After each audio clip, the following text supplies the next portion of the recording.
গাছ যখন বুড়ো হয়ে গেল, শুকিয়ে গেল, তখন এই গাছ দিয়ে আগুন জ্বালায়া আমি রান্না বান্না করি। গাছ এত আমার উপকার করছে, তার দ্বারা উত্তাপ পাই, আলো পাই, এত কিছু পাই। একটা মূর্খ লোকও চিন্তা করলে এতগুলি জিনিস সে অনুভব করতে পারে, এবং এরপরে তার চিন্তা চলে যায় যে এই সমস্ত নিয়ামত এমনি এমনি হয় নাই। নিঃসন্দেহে একজন এগুলি সৃষ্টি করেছেন, তার নাম আল্লাহ। তার নাম কি?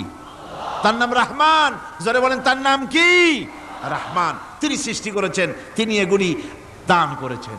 এই বৃক্ষরাজি আল্লাহ পাক বলছেন, নিল্লাযী জাআলা লাকুম মিনাশ শাজারিল আখদারি নারান ফাইযা আনতুম মিনহু তুকিদুন। আল্লাহ রাব্বুল আলামিন বলেন, সেই দয়াময় আল্লাহ রাব্বুল আলামিন গাছ সৃষ্টি করেছেন, আর এই গাছগুলি সৃষ্টি করে দিয়েছেন তোমাদের কাজের জন্য, যা দিয়ে তোমরা আগুন জ্বালাও, চুলা জ্বালাও, রান্না বান্নার কাজ করো।